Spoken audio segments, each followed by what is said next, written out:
Caribe y el mundo.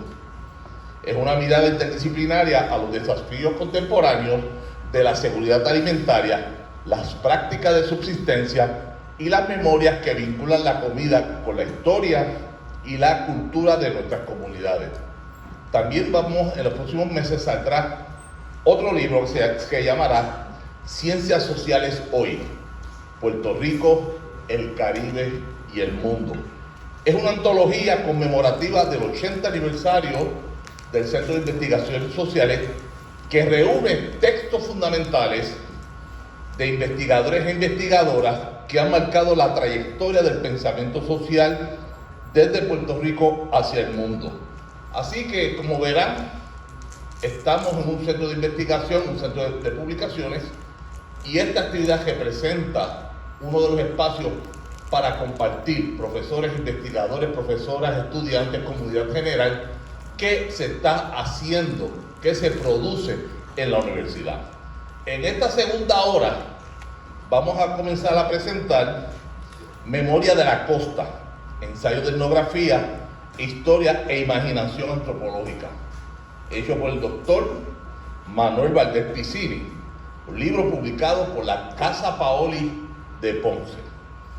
El doctor Manuel Valdés Piscini es profesor emérito de la Universidad de Puerto Rico y fue director del programa SIGRAN del Centro Interdisciplinario de Estudios del Litoral en el recinto universitario de Mayagüez, colega de Sangre Verde.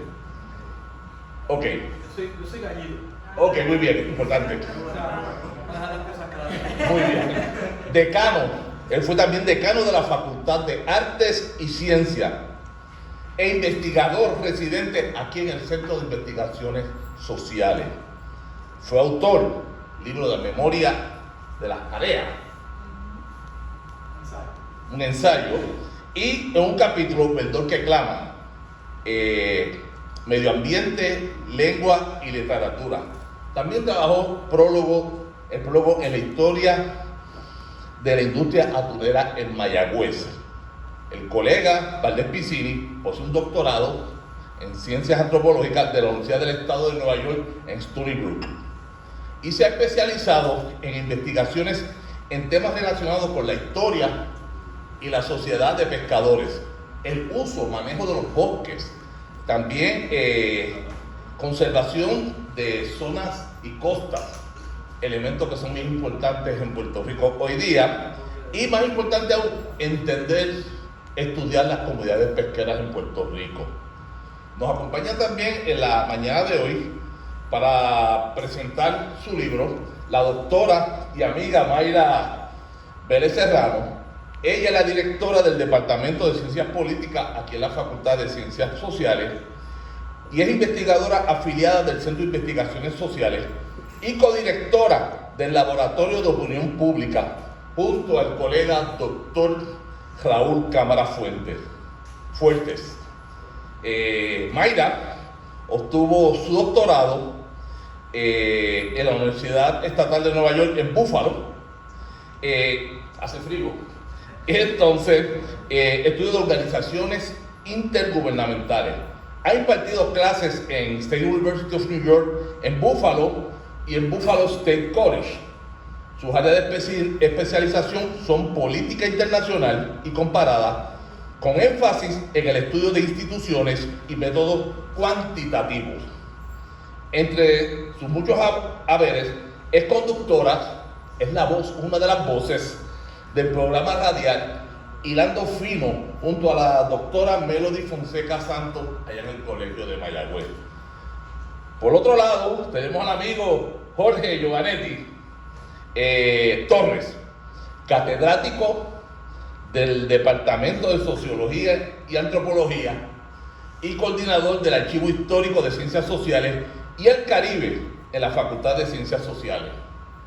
El colega es autor de los siguientes libros: Black British Migrants in Cuba, Race, Labor and Empire in the 20th Century Caribbean, 1898-1948, libro que fue publicado por Cambridge University Press hace 6 años atrás.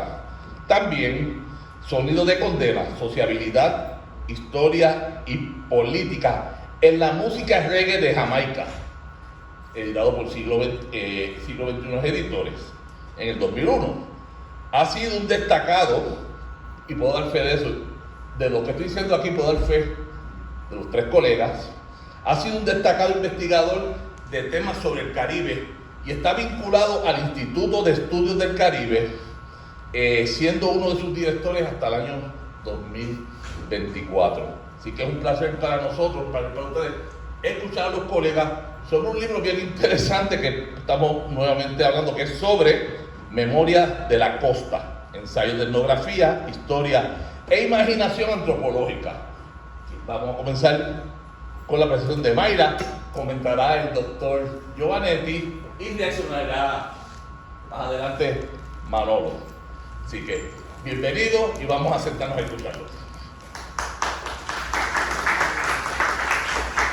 Gracias, Carlos, por la presentación.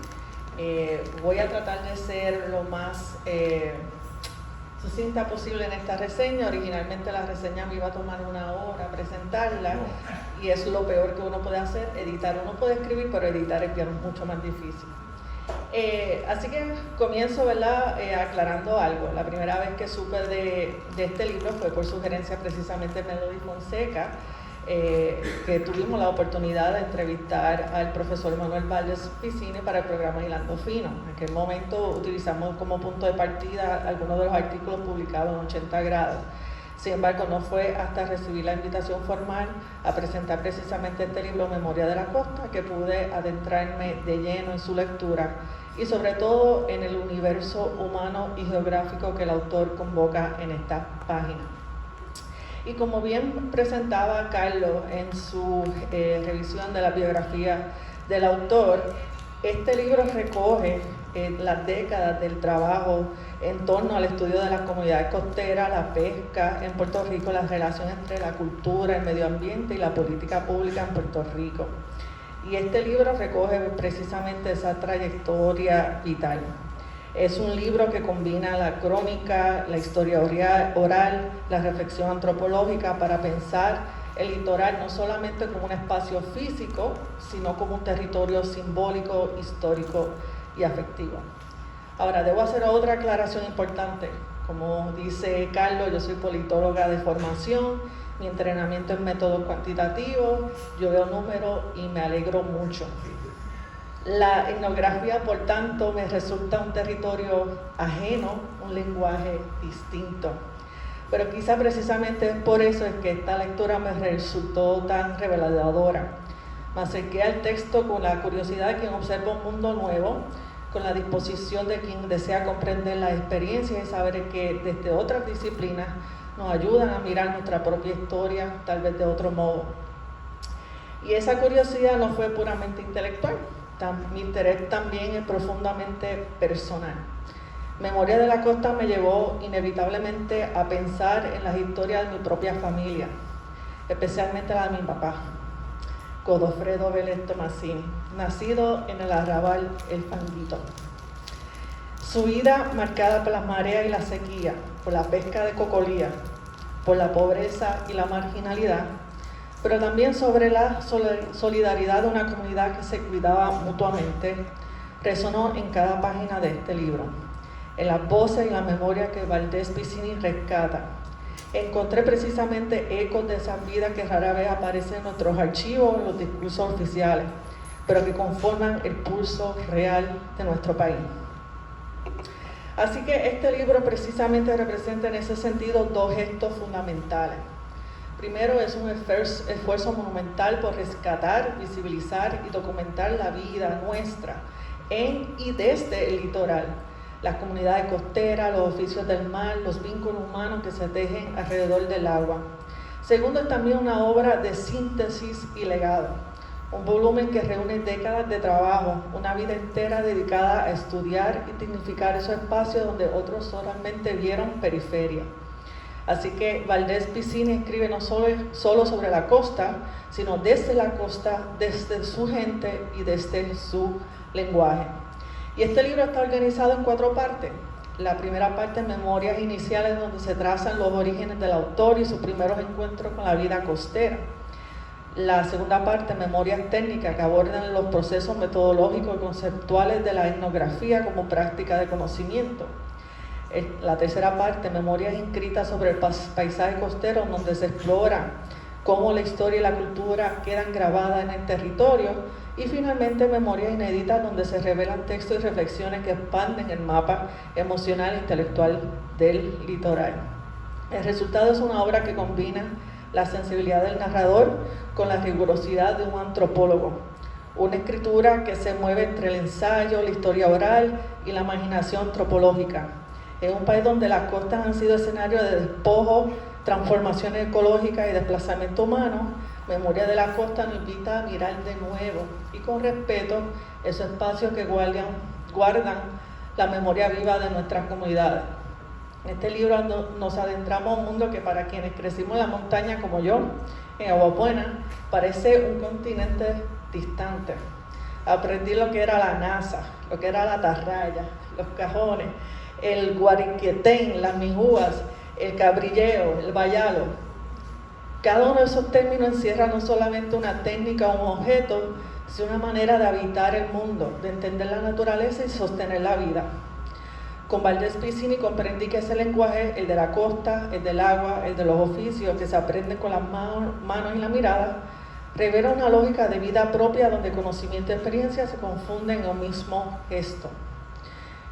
Igualmente, a lo largo de este libro, el autor reflexiona sobre lo que son microhistorias o nanohistorias y sobre el reto de construir un pasado a partir de fragmentos dispersos.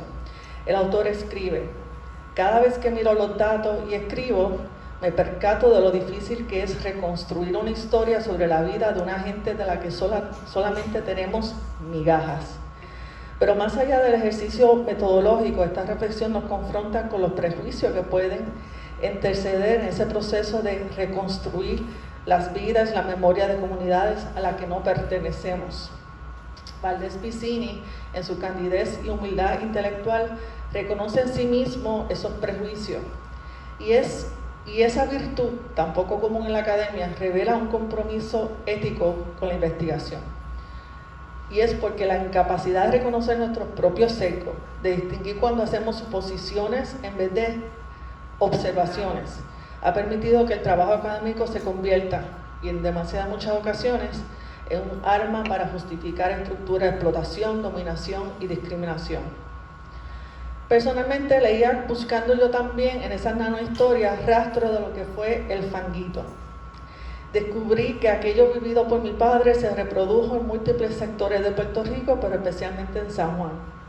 Si bien conocía los procesos sociales y económicos que llevaron a mi abuelos a dejar San Germán para establecerse en la capital, lo que el autor me mostró fue la configuración geográfica de la costa, y particularmente de San Juan, forzó a tantos puertorriqueños a sentarse en zonas marginales como el fanguito. Como escribe Valdés Piscini, la fundación de la ciudad de San Juan se enfrentó al estuario y sus humedales como escollo. Precisamente por su carácter de ciudad amurallada, su geografía y la necesidad de nuevo espacio para los recién llegados, San Juan se expandió extramuro, principalmente hacia Puerto Tierra y Santurce. La historia de la marginalidad en ese contexto se vivía en el mangle. El mangle se caracteriza precisamente por un ambiente pobre en oxígeno, que crea las condiciones perfectas para la descomposición de la materia orgánica y la emisión de olores que muchos nosotros conocemos, a sulfuro y a metano. Como si esa clase pobre también careciera de oxígeno, viviendo en condiciones perfectas para su propia descomposición. El mangle se convierte así en una paradoja trágica, la encarnación espacial de la exclusión, el espejo natural de una clase que, huyendo de la declive agrícola de la montaña, terminó sumergida en otro tipo de asfixia, es la topografía del abandono. La historia de la Coal que presenta Manolo se reproduce, ¿verdad?, en otros espacios, el Fanguito, el Candulito, Hoyo Frío. En sus relatos vemos los procesos de desplazamiento y gentrificación que transformaron esos arrabales tierra que nadie quería y con el tiempo se volvieron codiciadas por la élite. Como sucedió con los residentes de los arrabales de Miranda o Riera, muchos reubicados en los residenciales públicos de Puerta Tierra y Las Acacias. Mi papá también fue uno de los primeros residentes del residencial San José. Esa trayectoria no es excepcional, es parte de la historia colectiva de despojo y desplazamiento que Memoria de la Costa reconstruye con sensibilidad y rigor. Citaba el autor en su prólogo la frase de que Puerto Rico vive de espaldas al mar, pero nuestras vidas en realidad siempre han sido de cara al mar. Es la historia oficial, esos mitos nacionales que se han producido y reproducido en Puerto Rico, los que ha dado la espalda. Gran parte de nuestra identidad de simbolismo y costumbres están intrínsecamente ligadas a nuestro entorno geográfico. Sin embargo, cuando pensamos en lo que es puertorriqueño, solemos imaginar al jíbaro en la montaña. Lo imaginamos arando la tierra con su buey, viviendo en su bohío, asando lechón en Navidad. No vemos el mulato ni al negro pescando o haciendo trampa para las cocoluyas. No vemos al trabajador de arrabal levantando casuchas con los desperdicios que encontraba en la ciudad. En la lectura del libro traté de entender el porqué. Si como él demuestra quiénes somos y cómo vivimos, has estado siempre vinculado al mar, ¿por qué insistimos en imaginarnos de espalda a él? Creo que ese desvío tiene que ver con un esfuerzo, consciente o inconsciente, de borrar los capítulos más bochornosos de nuestra historia, borrar la esclavitud, borrar la presencia de los descendientes negros que poblaron las costas y sustituirlo por el mito del jíbaro blanco de la montaña. Borrar el contrabando, la vida corsaria de la costa, a cambio de un imaginario del noble jíbaro. Borrar el trabajo forzado del esclavo de la caña y reemplazarlo por el jíbaro cultivando café. Tal vez ese borrado fue, en parte, un intento de protegernos de la culpa colectiva, de lo que hicimos y de lo que seguimos haciendo cuando le damos la espalda al mar. Quizá por eso Memoria de la Costa nos interpela de un modo tan profundo, porque no solamente documenta una historia olvidada, sino que nos obliga a mirar de frente los mecanismos de ese olvido. Valdés Piscini nos recuerda que el conocimiento, como el mar, tiene corrientes visibles y subterráneas. En su escritura, la etnografía se convierte en un acto de restitución, devolver la palabra a quienes el archivo silenció. Pero también es una invitación a reconocer nuestras propias cegueras, las capas de prejuicio que se adhieren incluso a la mirada más bien intencionada. En esa conciencia, en esa disposición a dudar de uno mismo, reside la ética más profunda de su obra. Gracias.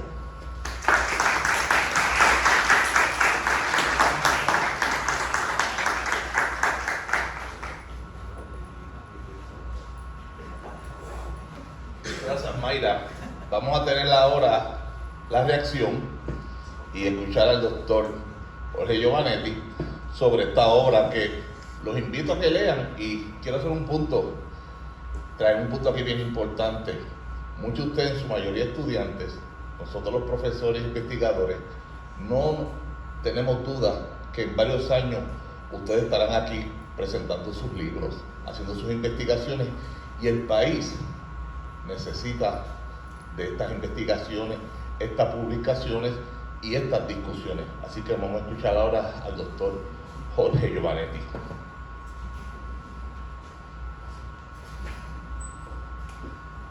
Gracias, Carlos, por esa presentación. Gracias al CIS y a Manolo por la convocatoria a discutir este libro hoy. Gracias a Mayra por su presentación y por adelantar un poquito de ella. Para esta ocasión me pidieron hacer unos comentarios, así que yo voy a tratar de mantenerme fiel a esa encomienda para que entonces tengamos tiempo para conversar. Y para mantenerme en tiempo, pues lo puse por escrito, ¿no? Porque si no, el tiempo se va. En su ensayo, El escritor argentino y la tradición, Jorge Luis Borges nos recuerda que la autenticidad del Alcorán estriba en que no se mencionan los camellos. Como Mahoma era árabe, cito, no tenía por qué saber que los camellos eran especialmente árabes, cierro la cita. Para Mahoma los camellos eran parte de la realidad y no tenía por qué distinguirlos. Para muchos de nosotros, puertorriqueños, caribeños, la costa es parte de la realidad, no hay que distinguirla, está ahí omnipresente. La consecuencia de esto, nos diría Manolo en un argumento que recorre toda su obra, es que hemos pasado de un simple e inofensivo no distinguirla a una omisión con importantes implicaciones científico-sociales para nuestra habilidad de interpretarnos, de entendernos como gente, pero también como caribeños. Memorias de la Costa es un libro agradecido. El autor consigna sus deudas, afectos explícitamente en cada capítulo con dedicatorias puntuales a personas importantes para él. Pero además de agradecido, es un libro que hay que agradecer por dos razones. Primero, coloca e hilvana en un solo lugar físico escritos dispersos y virtuales. Segundo, es un libro que de una forma no necesariamente coordinada o explícita provee pistas, casi una agenda, para decenas de futuras investigaciones sobre el tema costero. Y aquí el entusiasmo de Carlos sobre ustedes pues es importante. Así que si usted es uno de esos estudiantes que está buscando temas, como dicen por ahí, o buscando una mirada fresca a otros temas, Memorias de la Costa nos invita a usar el litoral como una suerte de pivote. Mientras estar de espaldas o de frente al mar nos ofrecen imágenes estáticas, el pivote nos invita a mover nuestra mirada desde ese espacio.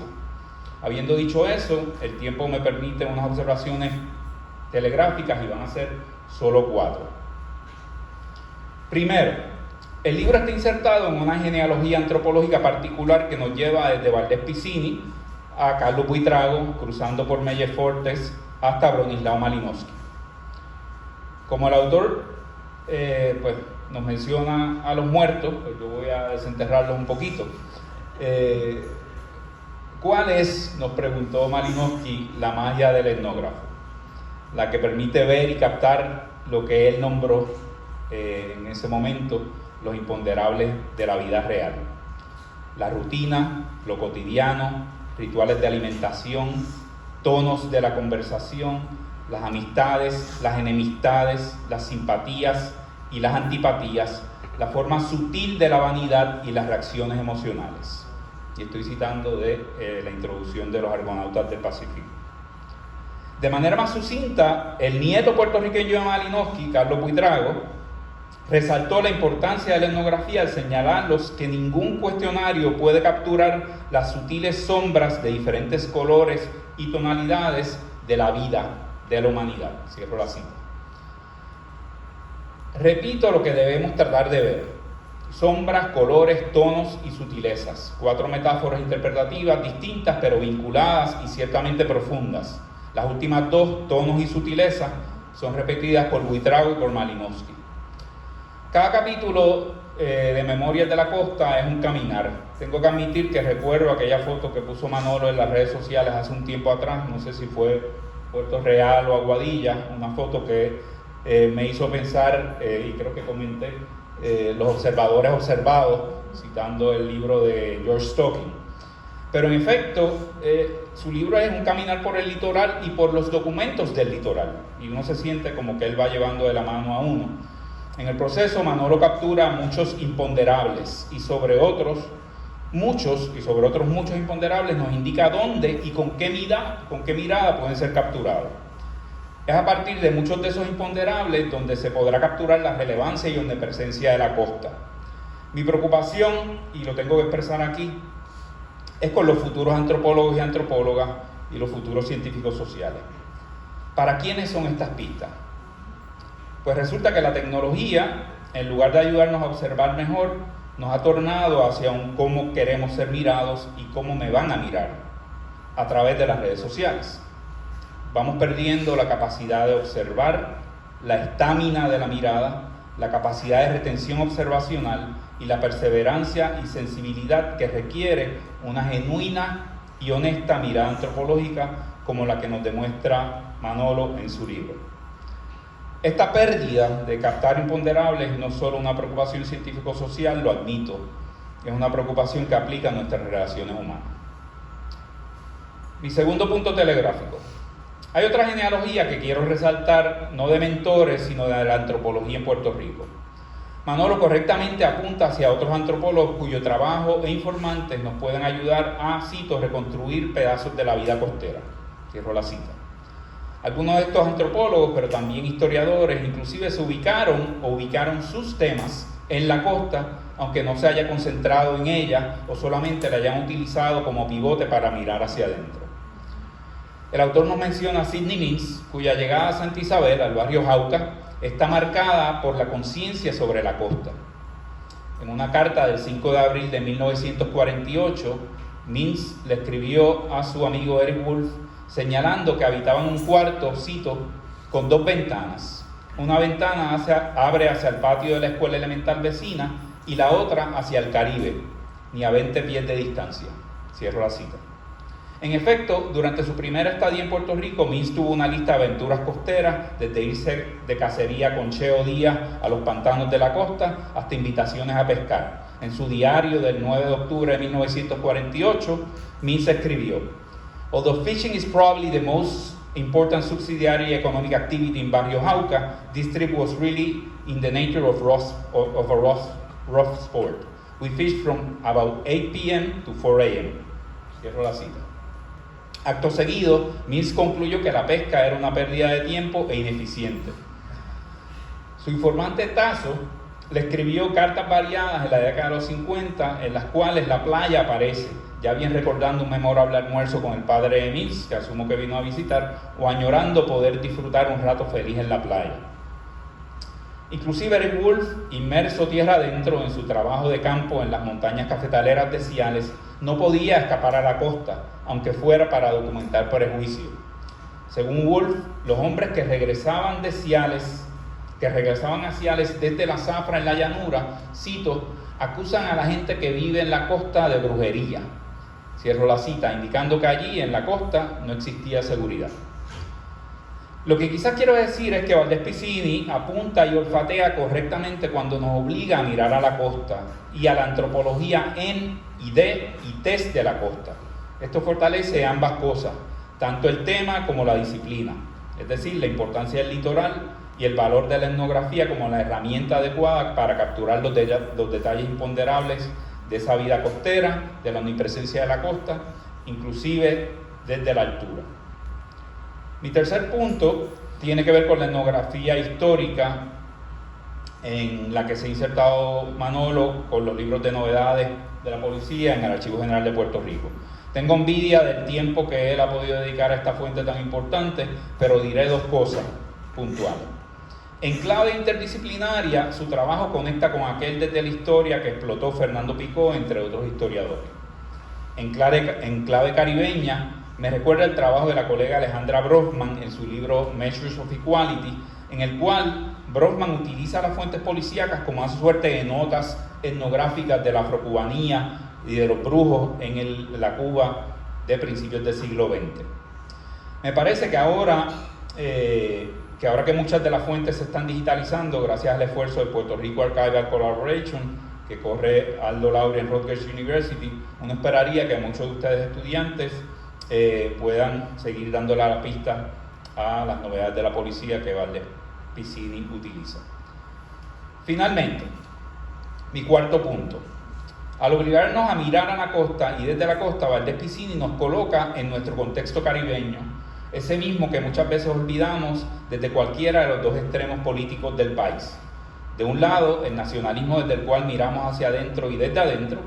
De otro, el estadoísmo colonizado, bajo el cual nos miramos como un apéndice agringolado, pun intended, y conectado directamente e inflamadamente como buen apéndice a tierra firme, ya bien sea vía la Florida o a través de JetBlue. El capítulo titulado En la búsqueda de Ulises rompe con esa dualidad de miradas. Es, si usted quiere, un complemento contemporáneo y etnográfico al libro de historia de Jorge Chinea sobre los inmigrantes caribeños en Puerto Rico decimonónico. Valdés Piscini va estableciendo conexiones caribeñas que su privilegiado ojo costero le ha permitido ver ya bien sea piratas como Miguel Enríquez o Cofresí, o el justiciero martiniquense Medar Aribot, rescatado por Richard Price en su libro The Convict and the Colonial. Aquí también la convocatoria de Manolo a mirar la costa desde su racialización hasta los flujos y reflujos costeros tiene contrapartes antropológicas en el pasado y contemporáneo. En el pasado, un reporte especial del 4 de agosto de 1948 por Sid Means y Charlie Rosario, los antropólogos escribieron sobre lo negro como algo extranjero. La pareja de antropólogos añadió lo siguiente, cito: "One informant stated a joking fear of Negroes, such as these appearing in the Andaman Islanders pictures, and then explained an incident in which he had to run away from some St. Thomas fishermen who had landed in SI, que es Santa Isabel, though they were not hostile. The Negro is used as a boogeyman with the sack who will take little children away and eat them." Cierro la cita. De manera más paralela y contemporánea, entre las conexiones y vidas cruzadas, el capítulo de la búsqueda de Ulises termina con un amarre, haciendo referencia al trabajo galardonado de la antropóloga María Isabel Quiñones sobre las quincalleras transisleñas. Esta conclusión es acertada, pero para mí incompleta, precisamente por el contraparte regional anglohablante del trabajo de Quiñones, que es la investigación de Charles Carnegie sobre las quincalleras en el Caribe Oriental. Este contraste nos fuerza al cruce de barreras lingüísticas y jurisdiccionales tan necesario para una genuina práctica caribeñista. Entonces, la memoria es pertinente porque el concepto desarrollado por Carnegie en los años 80 me parece que puede ser vital para dar cuenta de los hallazgos etnográficos de Valdés Piscini, tanto los de él como los que invita a él para trabajos futuros. En un artículo de Caribbean Review de los años 80 y posteriormente publicado en el excelente libro Post-Nationalism Prefigured, Carnegie acuñó y remató el concepto de flexibilidad estratégica para entender a las quincalleras, pero también para entender, cito, todo rango de comportamientos fácilmente reconocibles y ampliamente caribeños, cierro la cita, que de hecho son identificables en la precariedad e inestabilidad de la vida costera de la que nos habla Manolo.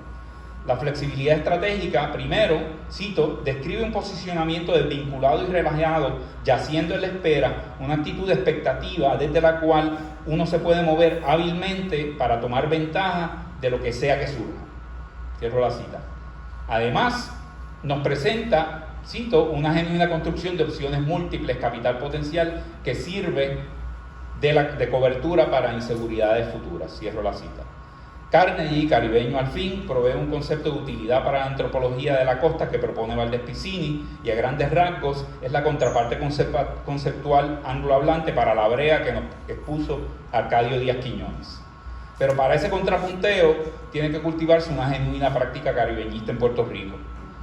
En los años 70, Sid Means pretendió acuñar la palabra insulocentrismo para dar cuenta de la contraparte intelectual del nacionalismo puertorriqueño. Luego, en los 90, lamentó la escasez de personas en la UPR que supieran sobre otras Antillas. En un obituario a Gordon Lewis, Means enfatizó la limitada perspectiva caribeña en el país cuando escribió, cito, "En momentos me sentí como si Puerto Rico estuviera en el Océano Índico en lugar del Mar Caribe". Cierro la cita. Así que parece que la referencia a las Andaman Islands todavía lo acargaba. Me parece que la perspectiva costera de Valdés Piscini nos posesiona adecuadamente para un caribeñismo serio. Así que muchas gracias.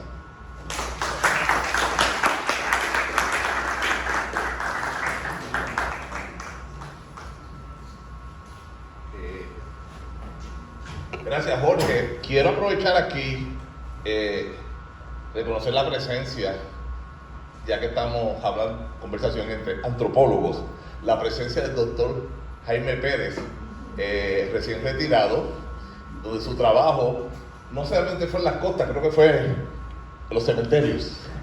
Así que queremos reconocer, saber que siempre está en tu casa y siempre eres bienvenido. Y vamos a escuchar al doctor Valdés Piscini. Gracias.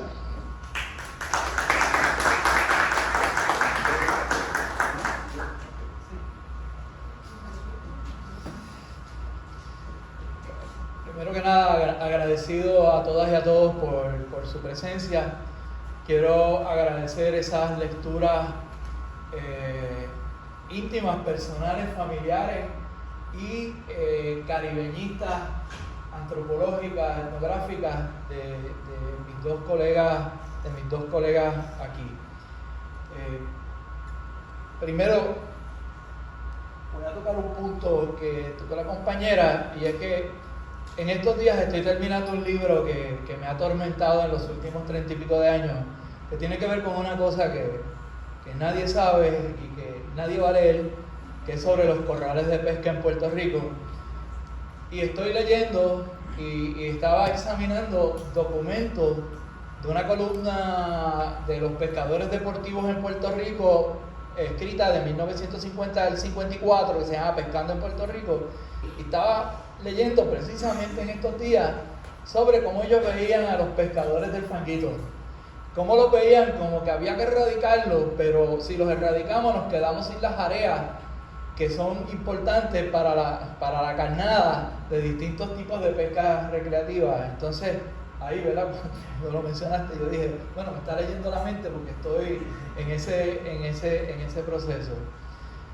Y Jorge, quien leyó mucho de estos ensayos cuando estaban justamente forjándose, y de quien todos los días aprendo sobre la antropología en Puerto Rico y el Caribe, tenemos una larga conversación sobre esos procesos etnográficos y sobre todo sobre la figura de Sid, como él le llama, Sidney Mintz. Y así que agradezco mucho tus comentarios, ¿verdad?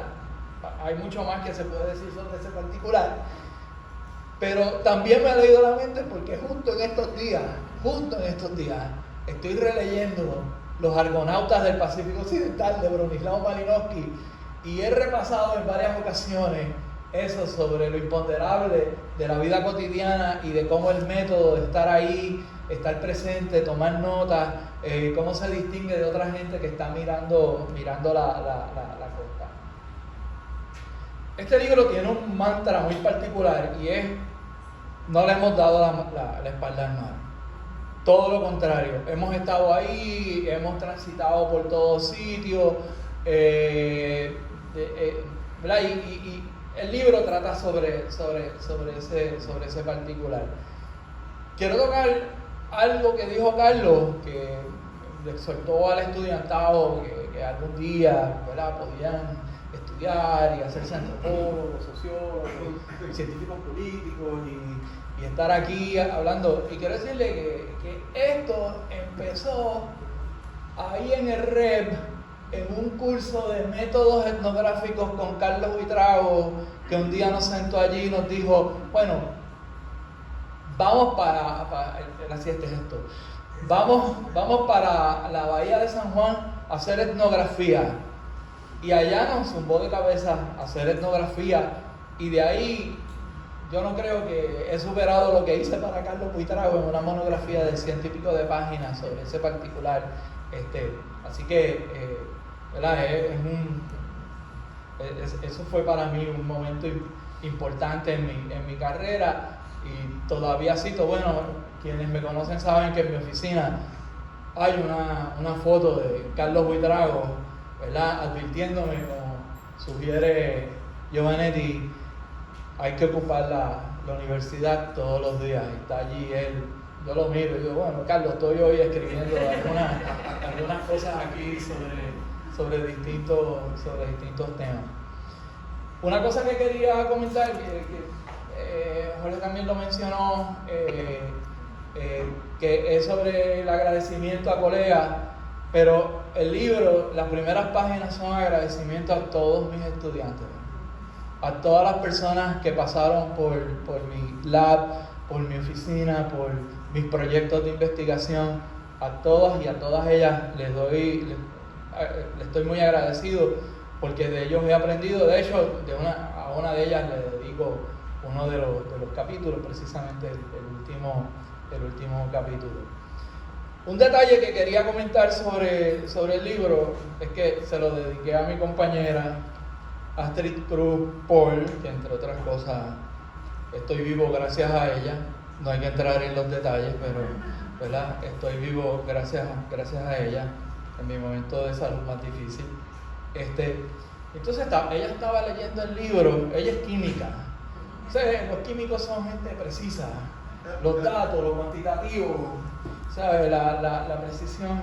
Y mira el primer capítulo que se titula La circunvalación de Liche. Y después que lo lee me dice, pero Manolo, eso es un cuento. Eso es un relato ahí que tú te has inventado sobre la vida de los pescadores. Eso, ¿verdad? Quiero ver sustancia sobre eso. ¿Qué ha pasado? 4 páginas ahí, no veo datos concretos ahí. Y yo tuve que decirle, Astercita de mi corazón, esas 4 páginas sintetizan 108 entrevistas de historias de vida por todo Puerto Rico durante 2 años, tratando de explicar la vida de la gente en la costa. 2 puntos más, me dices cuando se me acaba el tiempo. Otro punto interesante es que nosotros a veces no percibimos el Caribe, o no, como también mencionaba Jorge, y a veces pensamos que todo estaba circunscrito ahí. Y tengo una anécdota. Yo estudié en Stony Brook, en los Estados Unidos, y entonces mi primera propuesta de estudios para hacer una investigación en Puerto Real, en Cabo Rojo, donde viví por 4 años como Malinowski con los argonautas del Pacífico, viví con esa gente. Y entonces yo escribí una propuesta donde la hipótesis era, basándome en lo que habían escrito los biólogos marinos sobre el oeste de Puerto Rico, que decían, el oeste de Puerto Rico es la plataforma más productiva en especies de peces, la más productiva para la pesca. Y yo dije, esto es fantástico porque allí es donde está la infraestructura más importante de la pesca en Puerto Rico, y existe una correlación entre la cantidad de peces que hay ahí en esa plataforma, y entonces yo lo que voy a hacer es comprobar todo eso. Así que me voy a vivir allí entre esos argonautas, porque son argonautas, y entonces entro en la pescadería principal, la de Tomás Rosa, entro y veo una pizarra donde aparecen los destinos de las embarcaciones que pescaban bajo Tomás Rosa. Saba, la Isla de Aves, Cabo Engaño en la República Dominicana, el Banco de la Navidad al norte de la República Dominicana, Turcos y Caicos por las Bahamas. O sea que todo lo que se capturaba en agua fuera de Puerto Rico. Por lo tanto, yo estaba ahí para perseguir unos argonautas que estaban corriendo por distintas partes no solamente de la costa oeste, sino también de otros puntos ahí por todo el mar Caribe. Me ha interesado mucho esa mirada muy personal sobre el libro, porque efectivamente para mí el libro también es un libro muy personal, a pesar de que yo le digo a la gente, como le acabo de decir a Carlos, que yo soy de Bayamón. Yo realmente nací en el viejo San Juan, después me mudé a Bayamón y estuve transitando 1 año de Bayamón a San Juan en lancha para ir a la escuela.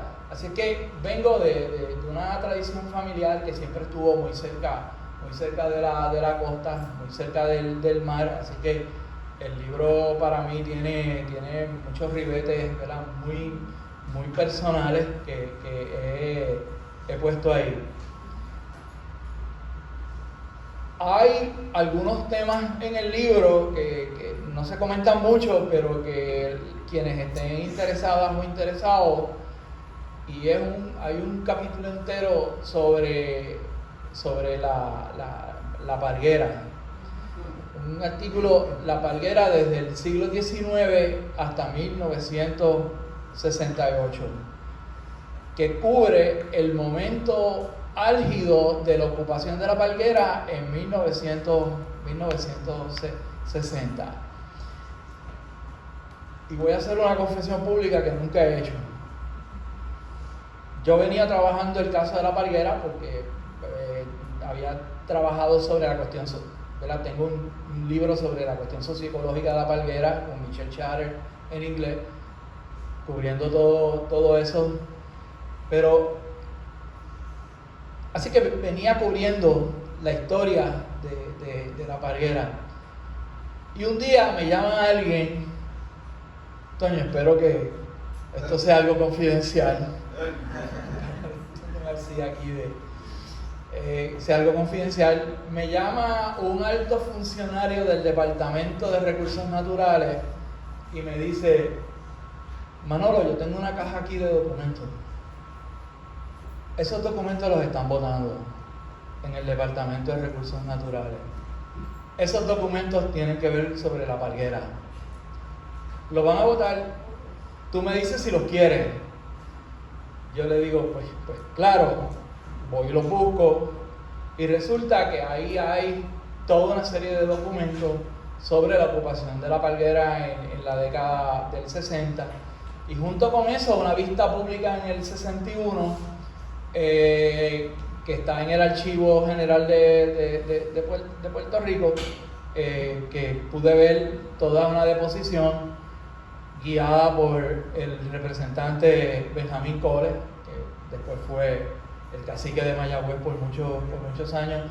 Y ahí están todos los ángulos de esa disputa sobre La Palguera, que es una disputa muy interesante,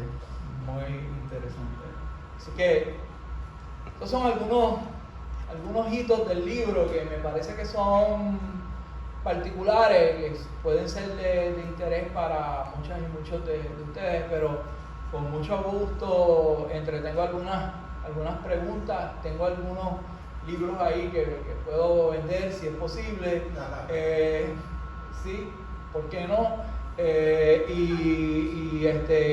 A quienes estén interesadas e interesados, pero lo más que me interesa es preguntas y comentarios de parte de ustedes, a quien les agradezco infinitamente que estén aquí y que nos hayan escuchado a nuestros distinguidos colegas en sus exposiciones.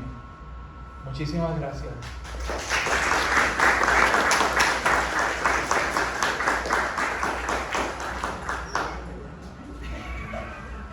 Tenemos tiempo para preguntas, reacciones, así que abrimos los micrófonos. ¿Alguna pregunta, algún comentario a cualquiera de los tres colegas? Ajá. Ajá. ¿Hablas de aquí? ¿Se oye? Lo hago, sí, cómo no. Un comentario rápido. Miguel García Toño. Una de las veces que ya había estado en mi vida, gracias a Manolo, que aprendí unos componentes históricos que yo no conocía, como corrales de pesca, ¿verdad? Específicamente, que hace poco estaba trabajando en una presentación sobre pesquerías de Puerto Rico y Hawái. Hay un paralelismo, en Hawái no son corrales, son ponds, son charcas, con estructura. Y ahora que estás trabajando en ese aspecto, quizás podemos visitar eso, porque es una presentación que tuve que dar en Hawái hace un poquito. Si me invitan, la doy aquí. Porque hay mucho paralelismo entre la pesca de Puerto Rico y la pesca en Hawái, y el momento de Hawái y Puerto Rico, como que está ahora la palestra pública. Así que lo que hemos comentado, que fue interesante ese paralelismo, que yo no conocía de los ponds en Hawái y de los corrales en Puerto Rico. Y en lo que, Manolo, en lo que llegas al micrófono, no sé si yo lo hablé contigo alguna vez cuando yo estuve en Ecuador, en la costa del Pacífico hay unos corrales de pesca que son los ponds y se siguen utilizando, pero son de origen prehispánico. ¿Qué puedes añadir sobre todo esto? Sí, de hecho, primero los corrales en todas sus variaciones es una tecnología de pesca universal. Existe en distintos sitios con distintas variantes que son el uso de piedras para básicamente represar las aguas de los ríos o de los esteros y combinarla con unas esteras tejidas para atrapar los peces, que es como ocurre, ¿verdad? En los ríos de América del Sur y bueno, en el Orinoco, en otras partes. Los españoles llamaban en España corrales a lo que Toño acaba de mencionar, que es la tecnología de usar unas piedras para atrapar los peces cuando subía la marea en la costa y se quedaban atrapados ahí, que es una tecnología que aparece por todos los archipiélagos del Pacífico y que aparece con variaciones en Australia. Como pueden ver, a mí me ha obsesionado esa vaina, así que he leído algunas de esas cosas. Aquí no ocurrió esa tecnología que nosotros sepamos. Ni siquiera para las sociedades aborígenes, aunque no tenemos muchos datos tampoco sobre ellas, pero en Puerto Rico esa tecnología no se usaba.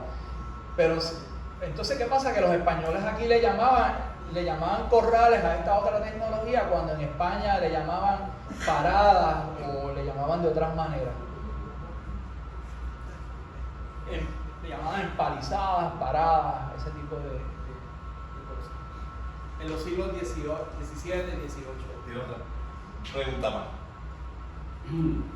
Saludos, buenas tardes. Mi nombre es Peter Pan, soy trabajador social comunitario. Trabajo particularmente con pescadores actualmente en vías pesqueras. El trabajo de Valle desde 2011 por lo menos, que yo me acuerdo, ha sido referente para que conozco las comunidades y adentrándome. Pues sigo leyendo, pero ya los pescadores son la fuente principal. Y quería preguntar, ¿verdad? Digo todo esto nada más para que también reconocer el trabajo de Piscini, que para mí es como una persona que en todas partes que se habla de la antropología en Puerto Rico, por lo menos, que no hablo de antropología en otras partes, se habla de Valle Piscini. Quería preguntar sobre el artículo que mencionó hace poco, que le dio Recursos Naturales, ¿verdad? Los documentos, si hay acceso público a eso. Ahora mismo hay organizaciones que están haciendo algún tipo de trabajo sobre la marguera, particularmente arqueológico, relacionado inclusive a todo, no solamente a la pesca, pero a toda esa historia desde tiempos pre-Estados Unidos. Ahora, y a mí me interesa particularmente por el trabajo que estoy haciendo, estoy analizando la política pública en relación a la agricultura, en relación a la administración de vías pesqueras. Bueno, creo que tenemos que hablar, usted y yo, no solamente sobre ese asunto de la palguera, y debemos hablar con mi colega Arián Torres, el doctor Torres, porque estamos haciendo una evaluación de las villas pesqueras en Puerto Rico y yo creo que tenemos que sentarnos a dialogar sobre eso, pero con mucho gusto participamos con usted y colaboramos y estamos en la mejor disposición de abrir las puertas del cielo y de la documentación que tenemos ahí y algunas pistas que estamos siguiendo. Así que agradezco sus palabras y sí, hay disposición para dialogar y colaborar. Seguro que sí. Gisela Negrón, de Trabajo Social. Quería preguntarle, el cambio climático es un concepto bien contemporáneo, si es algo que está reflejado en su libro y si no, ¿cuál sería alguna reflexión breve sobre este concepto que tanto nos ocupa y que tiene un impacto grande en la comunidad? Sí, yo titulé el libro Memorias porque se me estaban olvidando muchas cosas.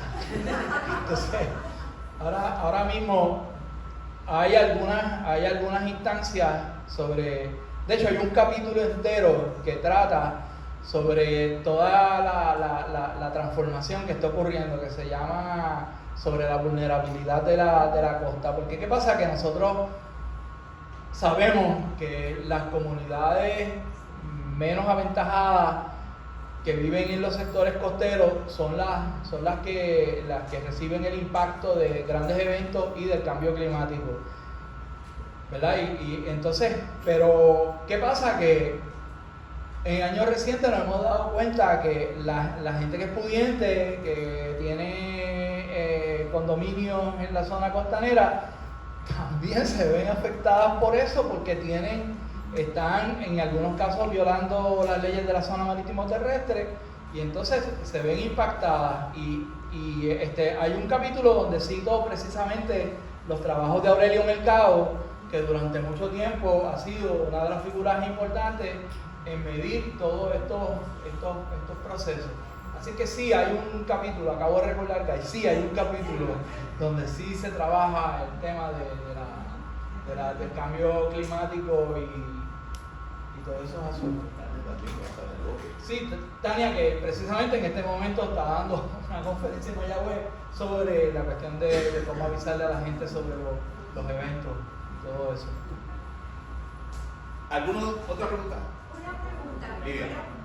Gracias por estas ponencias, estas presentaciones y por tu trabajo, Manolo. A una pregunta que te hago, Hildo, pensando en la comunidad estudiantil y la investigación. Tú has mencionado que en tu trabajo tú hiciste para ese relato unas 100 y pico de entrevistas, pero también mencionaste los libros de novedades de la policía, que eso se encuentra en el archivo general.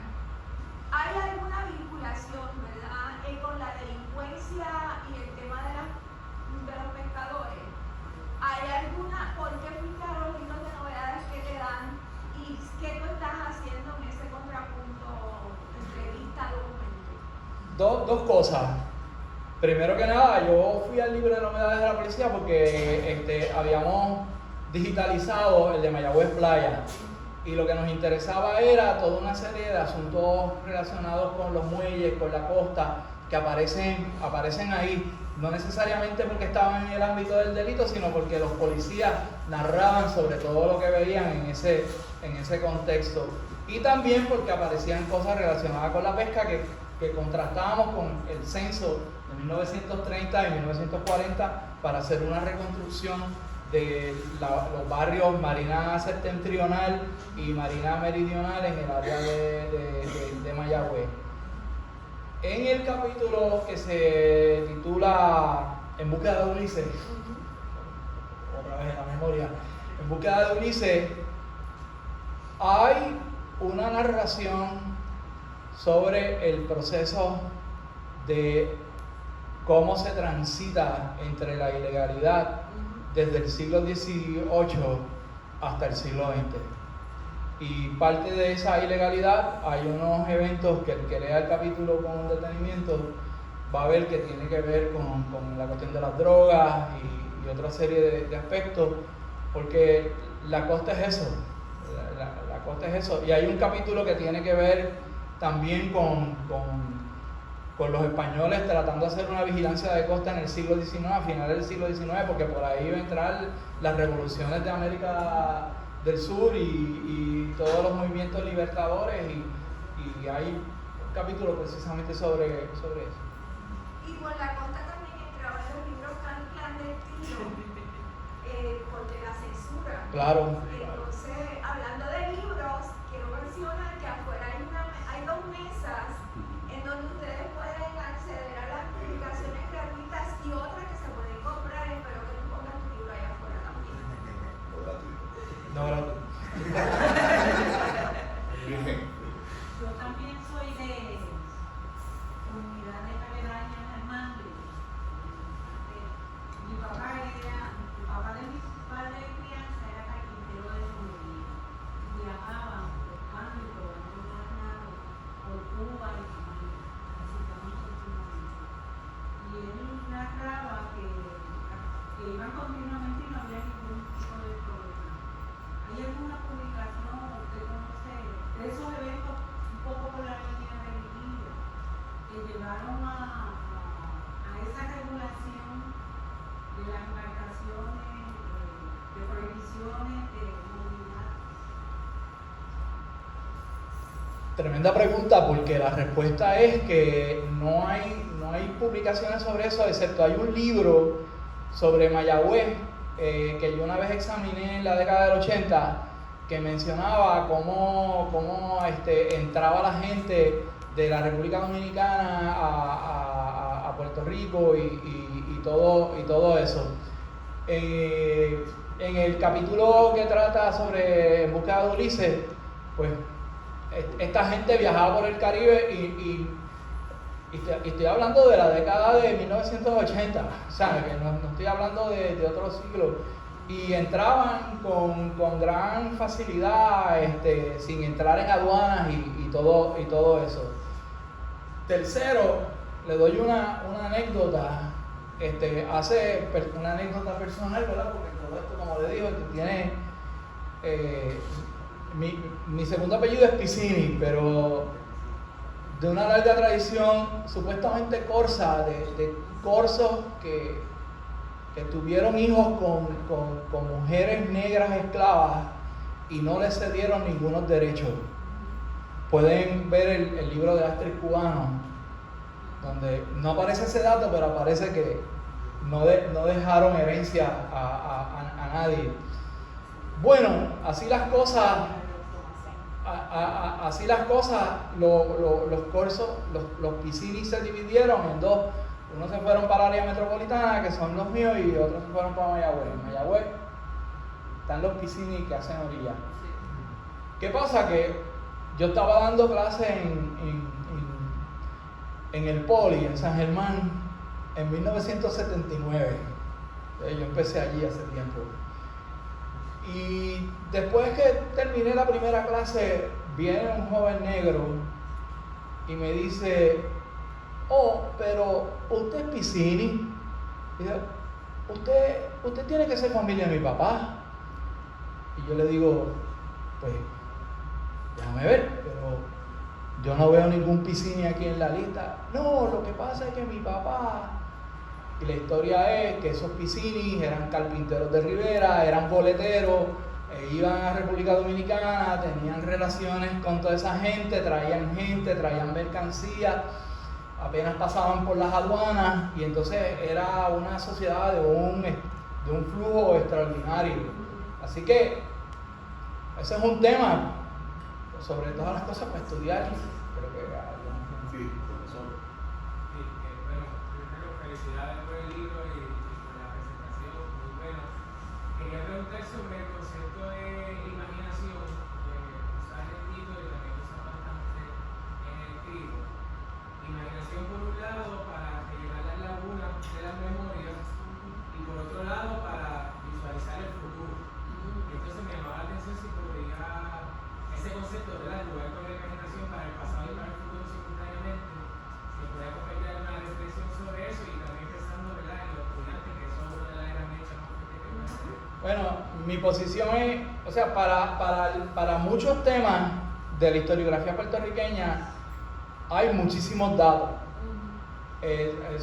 sobre todo en aquellos sectores de la economía donde eso se facturaba y se llevaba ahí al pie de la letra. Pero para la pesca y para otras cosas y el contrabando, pues no había nada de eso. Por lo tanto, nosotros lo que tenemos, ¿verdad? A lo que yo me he enfrentado es a fragmentos de documentos que yo tengo que entonces empezar a reconstruirlos cuidadosamente. He dicho en la introducción del libro que eso es lo peor que tiene el libro, pero también es a lo mejor su gran virtud. Porque ¿qué pasa? Que para yo imaginar qué pasó, o por lo menos hacer algunas inferencias, ¿verdad?, sólidas, tengo que pensar qué es lo que está pasando ahora y qué es lo que puede pasar. Y entonces hay un entrejuego entre el presente, las posibilidades del futuro y lo que ha pasado, que no tenemos tanta información sobre eso. Así que, y es algo que Richard Price ha trabajado, los Komarov, que ahora están de mala, cuando yo escribí eso eran gente decente, pero después cayeron en desgracia en las universidades. Pero yo creo que hay que hacer eso. Y el que no cree en la imaginación, porque traiga los datos ¿verdad?, y reconstruya la cosa y nos ayude a tener unas mejores visiones del pasado. El arte es parte también de la investigación, así que la imaginación siempre, y queremos retomar nuevamente que nuestra mayoría de los asistentes aquí son estudiantes, tomen estos ejemplos y vean cuán amplio es la investigación y cuánta falta hace la investigación en este país, en el Caribe, en el mundo. Y quiero que tomen esto como punto de partida en los planes de la mayor parte de ustedes, señorita. Sí, bueno, María usted es especialista en percepción acrílica y tengo una curiosidad con el tema de su investigación y su presentación. Me pregunto si usted en su filmografía encontró una correlación entre lo racial y las comunidades marginadas. ¿Entre lo que Entre lo racial y las comunidades pesqueras, ¿no? La pobreza, el concepto por lo racial. En industria sí se encuentra una correlación entre comunidades negras con actitudes lingüísticas negativas. ¿Encontró algo similar en su investigación? Es interesante porque yo tengo un colega que dice que yo no veo negro por ninguna parte. Y no es Giovanetti. Colorblind. Sí, que yo soy un poco colorblind con eso. Y acepto la crítica, pero el asunto es que yo veo comunidades de gente que están en conflicto y en cooperación, independientemente de su fenotipo, de su situación racial, que es muy compleja. En el capítulo de La Palguera trabajo algo de eso, y hay un capítulo entero dedicado a Pales Matos, a su novela Litoral, donde sí hay unos elementos, pero toda esta gente cayó bajo el yugo de la caña y bajo el yugo de las operaciones portuarias, y ahí tenían que trabajar. Y ese asunto racial a veces no se veía, a veces ellos no se veían racialmente como negros, que es algo que se ha trabajado aquí en Puerto Rico también, ¿verdad? De que cómo la gente cambia. Por ejemplo, en Palguera, en los primeros censos aparece gente negra, después desaparecen y es la misma gente que le están diciendo a la persona que está recogiendo los datos del censo que no. Pero sí, también otra gente tomó eso en consideración. Maurice Siegel en Laja tomó en consideración ese asunto. Es lo más que puedo ampliar en este momento. Bueno, las 2:41, estamos a mitad de la jornada. Tenemos un próximo libro a la 1 muy bueno sobre el muerto parado, tratado de sociología, producto de nuestra universidad, un estudiante, ¿no? Ahora es profesor del instituto, egresado del programa de sociología y antropología, y más adelante a las 2:30 tenemos sobre Ucrania. Bueno, señor colega, vamos a presentar su libro. Y Luis fue mi asistente de investigación antes de todo eso. Muy bien. Así que lo invitamos y gracias a todas y a todos por estar aquí. Interesados en el libro, pueden pasar por aquí. El autógrafo es gratis.